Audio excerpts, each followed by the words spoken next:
নমস্কার বন্ধুরা, চলে এসেছি আবার একটা রেসিপি নিয়ে। আজ আমি আপনার সাথে শেয়ার করব দারুণ স্বাদের, মুখে রুচি আনার মতো রেসিপি নিম আলুর ভর্তা। এর জন্য আমার কী কী লাগবে একবার দেখে নিই। লাগবে এখানে আমার আলু, আমি এখানে 3টে আলু আধখানা করে কেটে নিয়েছি, আর নিয়েছি নিম পাতা।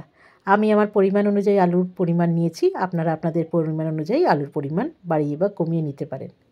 এবার চলুন তৈরি করি নিম আলুর ভর্তা। প্রথমে কড়াই বসিয়ে দিয়েছি। শুকনো কড়াইতে নিম পাতাটা দিয়ে একটু ধৈর্য ধরে ভেজে নিতে হবে। আলুটাকে আমি প্রেসারে আগের থেকে সেদ্ধ করে নিয়েছি।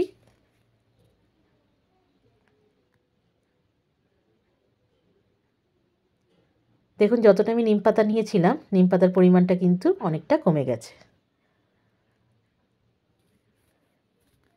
নিম পাতা ভাজা আমার প্রায় হয়ে গেছে।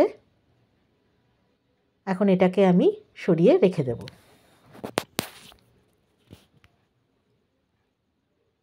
নিম পাতাটাকে সরিয়ে দিলাম। এবার ওই একই কড়াইতে দিয়ে দিলাম সর্ষের তেল, আর ভাজা নিম পাতাটা হাতের সাহায্যে একটু গুঁড়ো করে নিলাম। সর্ষের তেল গরম হয়ে গেছে, নিম পাতাটা দিয়ে একটু নাড়াচাড়া করে নিচ্ছি। এখন আমি এতে দিয়ে দেব সেদ্ধ করে রাখা আলু। হাত দিয়ে ভেঙে ভেঙে দিচ্ছি। আপনারা চাইলে আলুটা ম্যাশারের সাহায্যে কিন্তু ম্যাশ করে নিতে পারেন। দিয়ে দিলাম স্বাদ মতো নুন। নুন দিয়ে ভালো করে নিম পাতার সাথে মিশিয়ে নিতে হবে। আপনারা চাইলে এই কাজটা হাতেও করে নিতে পারেন, কিন্তু কড়াইতে যদি এইভাবে আপনারা নিম পাতার সাথে আলু ভর্তাটা মেখে নেন তাহলে কিন্তু বেশি স্বাদ হয়।